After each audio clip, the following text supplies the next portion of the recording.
বিসমিল্লাহির রহমানির রহিম। তাহলে আজকের মুসলমান সমাজ শুধুমাত্র ইবাদতটাকে মসজিদ কেন্দ্রিক বানিয়ে ফেলেছে। সময় পেরিয়ে গেল, 5 মিনিট থেকে 7 মিনিট সময় নেব, কেউ বিরক্তি ফিল করতে পারবেন না।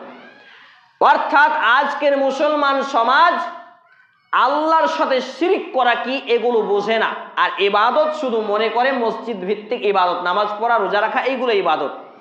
তাই তো একই মায়ের পেটের দুই ভাই, কোনোদিন ঝগড়া হয়েছে, ঝাঁটি হয়েছে, আর কিছু হয়েছে, নামাজে দাঁড়িয়ে আসসালামু আলাইকুম ওয়া রাহমাতুল্লাহ, আল্লাহ তাআলার পক্ষ থেকে শান্তি ও রহমত তোমার উপরে বর্ষিত হোক, আবার বাম দিকে একই কথা আমরা বলি।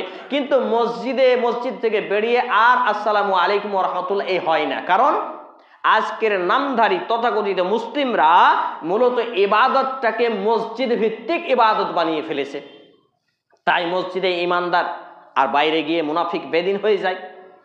আবার এই শিরক কি, এই শিরক কোথায় কোথায় কি কি করলে হয় এই সম্পর্কে সচেতন নয়, জ্ঞান নেই। আমি দ্বিতীয় খুতবার পরে 2 নম্বর আয়াতে কারিমে আপনাদের সামনে পাঠ করেছি, সূরা আজ-জারিয়াত 51 নম্বর সূরা 56 নম্বর আয়াত, ওয়ামা খালাকতুল জিন্না ওয়াল ইনসা ইল্লা লিয়াবুদুন, অর্থাৎ আমি মানুষ আর জিন জাতিকে একটি মাত্র লক্ষ্য এবং উদ্দেশ্যে সৃষ্টি করেছি, ইল্লা লিয়াবুদুন, তারা কেবল আমার ইবাদত করবে আর অন্য কারো নয়। তাহলে এবার চিন্তা করুন, আল্লাহ তাআলা আমাকে এবং আপনাকে যেই লক্ষ্য এবং উদ্দেশ্যে সৃষ্টি করলেন সেটা ছিল কি?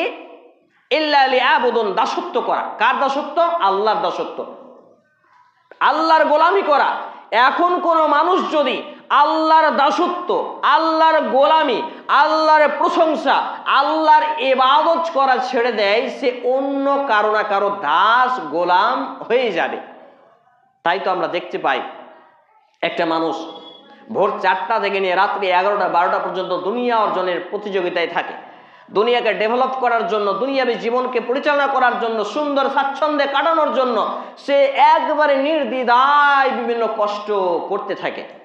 কিন্তু দ্বীন ইসলামের জন্য, নিজের ব্যক্তিগত জীবন, পারিবারিক জীবন, সামাজিক জীবনকে, ইসলামকে ডেভেলপ করার জন্য, ইসলামের যে বাণী এগুলো সমাজে বিস্তার লাভের জন্য সামান্য থেকে সামান্য কোনো কথা যদি কেউ বলে তার জন্য কষ্ট হয়ে যায়, কেউ একটু কটু কথা বলে কষ্ট হয়, কেউ মারবো ধরবো বলে কষ্ট হয়।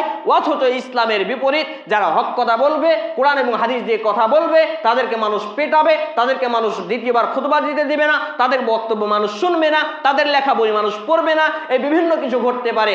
অথচ দুনিয়ার জীবনে মানুষ মারলেও, হুমকি দিলেও কিন্তু টাকা পয়সা কামাই করতে হবে। কারণ আমাদের মধ্যে একটা নাস্তিকবাদী টেন্ডেন্সি, নাস্তিকবাদী চিন্তাধারা আমাদের মধ্যে চলমান আছে, সেটা হচ্ছে খাও দাও মাস্তি করো, টাকা পয়সা কামাই করো, কারণ দুনিয়াটা মস্ত বড়। আর এইভাবে আমাদের জীবন কাটে। তাহলে আমাকে এবং আপনাকে দুনিয়াবী জীবনে শান্তি, ইহকালীন শান্তি এবং পরকালীন মুক্তি লাভ করতে হলে, এবং দুনিয়াবী জীবনে সফলতার চূড়ান্ত শিখরে পৌঁছে পরকালীন জীবনে জান্নাত পেতে হলে আমার এবং আপনার জীবনে অবশ্যকীয়, বাধ্যতামূলক, ফরজ হলো আমাকে এবং আপনাকে কোরআন এবং হাদিসের ন্যূনতম বেসিক ইলম অর্জন করা, যেই ইলম দিয়ে আমরা 5 ওয়াক্ত সালাতকে কন্টিনিউ করতে পারবো। আজকে মুসলমানদের মধ্যে সব থেকে ভয়ঙ্কর একটি অপরাধের মধ্যে অপরাধ হলো যে মুসলমান সমাজ নামাজ পড়ে না 5 ওয়াক্ত, অথচ তারা জানাজায় যায়। অথচ নামাজ হচ্ছে ফরজে আইন, বাধ্যতামূলক, আর জানাজা হচ্ছে ফরজে কিফায়া, বাধ্যতামূলক নয় সবার জন্য। অথচ এই মুসলমান সমাজ কোরআন এবং সুন্নাহর জ্ঞান না থাকার জন্যই তারা এই কাজটি করে। অথচ এটা মূলত শিরক, এটা মূলত শিরক। অথচ আমরা এই বিষয়ে জ্ঞান রাখি না, আর জ্ঞান না রাখার ফলেই আমরা কোনটা শিরক আর কোনটা তাওহীদ এটা বুঝতে পারি না, কোনটা লৌকিকতা, রিয়া আর কোনটা আল্লাহর ইবাদত, এইটুকু পার্থক্যকরণ করতে পারি না। তাই তো আমাদের সমাজে মুসলিমদের মধ্যে সব থেকে দুর্বল পয়েন্ট হচ্ছে তারা আল্লাহ কি, আল্লাহকে চিনে না, আল্লাহর রসুলকে, আল্লাহ রসুলের জীবনী জানে না, সাহাবীদের জীবনী জানে না, ইসলাম কি বোঝেই নেয়, খায় পায়খানা করে আর জীবন কাটায়, এইভাবে জীবন কাটে। যদি আমরা এইভাবে জীবনকে চালাতে থাকি তাহলে ওই বিজাতীয়রা আমাদেরকে মারবে, আমাদের কাটবে, আমাদের পেটাবে। এই কথাই নবী করিম সাল্লাল্লাহু আলাইহি ওয়াসাল্লাম 1445 বছর পূর্বে জানিয়েছেন। আলহামদুলিল্লাহি রাব্বিল আলামিন।